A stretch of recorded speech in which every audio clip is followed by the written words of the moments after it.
We've all heard it. Everyone's addicted to their phones. Everyone's miserable at their 9 to 5. We're more disconnected than we've ever been. AI is advancing fast enough to make us question our place in the future. Even if you're careful, curating your inputs, staying aware without spiraling, there's still this collective stress humming underneath it all. None of us are isolated from it. And we're starting to ask, what actually makes life meaningful? Every now and then we catch a glimpse of optimism that maybe we're closer to our dreams than we thought, or that we're living a version of it already and just didn't realize it. But then the current pulls us back into fear, uncertainty, confusion about how to navigate our time here. We're flooded with information, opinions, and paradoxical philosophies that contradict each other, yet all convincingly backed by science. It's a lot for anybody. So I got to thinking, what would it be like to be in relationship with life itself? Like a person or thing we're in constant dialogue with. How do we keep falling in love with it? How do we hold on to our desire to unravel at the mystery we've all been given an opportunity to experience? So I decided to ask. I sent the questions out to friends and strangers, and they answered. And I began to notice a pattern. These 4 shared truths that kept resurfacing, like breadcrumbs. And I hope they help you reignite your imagination for how to fall in love with life again. It seems a part of being in love with life is treating it as if it's an actual partner, seeing it as a mystery to be unraveled and experienced, whether in nature or every day. Become a seeker of magic in the mundane. Pay attention to the way the light filters through the trees or land in your morning coffee. Make rituals of daily tasks.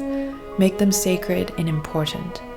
The more we spare our presence, pause, and notice the small miracles, the more our brain becomes trained to look for, notice, and appreciate more mundane miracles.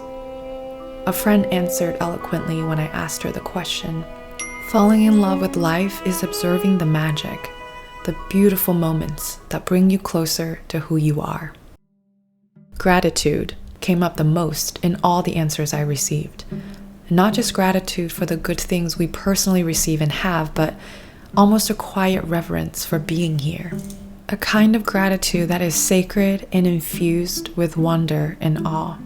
Another friend reflected on how she felt after a devastating breakup. Even though I didn't have the marriage or family I wanted, I had the Alps and I had the ocean. I had amazing friends and this incredible earth, and that's still a lot. That's more than I could ever ask for. How do we find reverence even in moments of despair? Maybe we start by practicing the art of noticing, making it a hobby, a part of our identity. Noticing the way the morning light changes when the seasons change, or how it feels to be held in a friend or a lover's presence, inviting, softly anchoring you. Maybe it's capturing every beautiful sunrise or sunset you see, and slowly becoming a collector of small miracles. Someone else answered, I think falling in love with life isn't about constant joy or perfect circumstance, but returning again and again to this quiet recognition. Wow, I'm here, and maybe loving life isn't something we maintain. Maybe it's more like what we discover each time we stop looking elsewhere.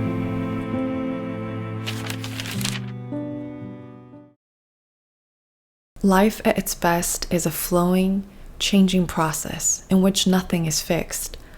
Life is guided by a changing understanding of and interpretation of my experience. It is always in process of becoming. We're not static beings. Even when we feel still, life is moving through us. Every breath, every blink, every pulse is a quiet dance of renewal. The lining of our stomach renews every few days, our skin every few weeks, and even bones are continually rebuilt. Within roughly 7 to 10 years, nearly every cell has been replaced. Movement isn't just something we do, it's who we are. And movement doesn't just mean exercising. It's a reminder that we have autonomy and agency over our actions and creative expressions. Someone else recounted that there was a moment in life when she felt depressed and in a slump, and she wondered, what have I always wanted to do but never did? So she took up pottery, signed up for a studio, and started showing up. And she said, when I start to put energy into something and see it progressing, I realize things do get better. In my art, my creativity, myself. When we move, when we create, we're not imposing our will on the world. We're responding to it. The universe leans in and we answer back. In the form we deeply desire to express ourselves. Every word, every brushstroke, every idea, every birth of our creation is how the universe gets to experience itself. So get the words out, go take the dance class, build that business, allow the creative energy that lives in you to be breathed into the physical world, and move. Hold on to the glorious feeling of being 20% more alive after a long hike. Move with the seasons. Discover your own rhythm that is unique to you and not told by anybody else. And don't forget to also find your vitality in pausing, in resting, and then move again. You do not have to be good. You do not have to walk on your knees for 100 miles through the desert, repenting. You only have to let the soft animal of your body love what it loves. Tell me about your despair, yours, and I will tell you mine. Meanwhile, the world goes on. Meanwhile, the sun and the clear pebbles of the rain are moving across the landscapes, over the prairies and the deep trees, the mountains and the rivers. Meanwhile, the wild geese, high in the clean blue air, are heading home. Whoever you are, no matter how lonely, the world offers itself to your imagination, calls to you like the wild geese, harsh and exciting, over and over announcing your place in the family of things. Even if it doesn't feel like it, you belong. Each and every one of us belongs. We belong to our heritage, even if warmth was missing. We belong to ourselves, from our first breath to our last. We belong to friends now and no longer. We belong to all the past and future versions of ourselves, orchestrating a beautiful symphony that reverberates without the constraints of time. We belong to our community, people who are glad of our existence. We belong to strangers, whose days are made better by our invocation of good morning and have a good day. In our brief meetings in elevators and waiting for the light to turn green on street corners. We belong to the universe which is made of the same stuff as we are. We're all looking for belonging and meaning, but it starts from within. When I asked the question, some people reflected on moments when they were not in love with life. It became apparent that when we are in relationships that are not aligned nor nurturing to the spirit, these connections can deplete us, rob us of our light. So we may be asked to find the courage to allow those relationships to dissolve. It won't be simple or easy, but our connections, especially our closest ones, quite literally affect our neurobiology, the way we feel, think, experience everyday life. Connection is one of the most important aspects of being in love with life, and so we must choose consciously and hopefully wisely.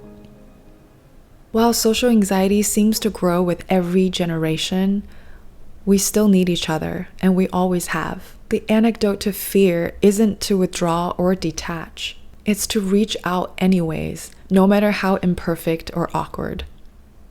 The world meets us at the depth we've met ourselves. First, we come home within, and then everywhere is home.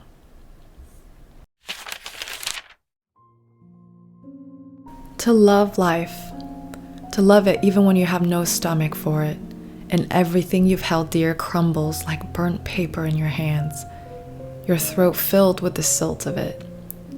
When grief sits with you, its tropical heat, thickening the air, heavy as water, more fit for gills than lungs. When grief weighs you down like your own flesh, only more of it, an obesity of grief, you think, how can a body withstand this? Then you hold life like a face, between your palms, a plain face, no charming smile, no violet eyes, and you say, yes, I will take you. I will love you again. Another friend had a beautiful answer for how to fall back in love with life again, and he said, the pause or stuckness is inevitable. It's a crashing wave you can't avoid till you surrender, and only hope your breath will carry you through with numb, grieving lungs, all to get released by the tumbling wave on the other side with a sigh of relief and a belly full of laughter that you get to feel more in this human experience. And it's so hard when we're stuck in moments of challenge that we can't seem to overcome, or a long period of lack of security, lack of inspiration or motivation. Sometimes it can feel like a permanent run-on sentence. Worse yet, when life throws a wrench in our path so shockingly, we're unsure if recovering from it is possible, like loss, grief, in any shape or form. This may be the hardest part of falling in love with life again. How do we carry ourselves back from the edge of grief and learn to breathe again? But life continues on anyway, even without our participation.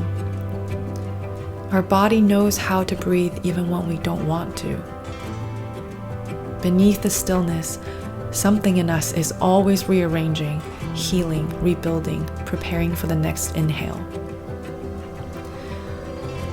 Maybe we accept love, loss, fear, and grief in one single breath, one breath at a time. Even though I'm unsure of where I'm headed, I choose to walk with my fear like a friend and to take the next step guided only by what I know today. I accept that loss and grief are inseparable from love, and knowing this, I want to love still and love again. I accept that as much as I may fall apart, I am equally elastic and endlessly resilient.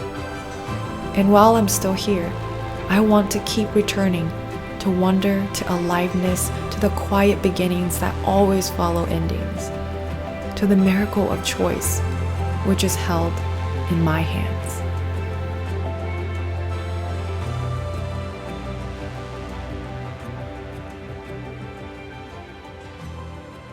This video began as an idea and then turned into a passion project of mine. My hope of creating this video was to inspire myself and whoever watches it to serve as a reminder of why we're here and the preciousness of our time here. It would truly make my heart so happy if you answer the question that I shared.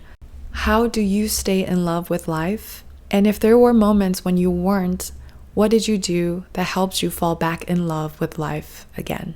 And if you would like to work in deeper ways together, feel free to check out my website, diagen.com. And if you'd like to just stay connected, you can subscribe to my Substack newsletter, where I share short musings, long rants and reflections, and also quotes of books that I'm currently reading. And everything else is linked down below as well. Thank you so much for tuning in, and if you really enjoyed this video, please share it with someone that you think would appreciate it as well. And until next time.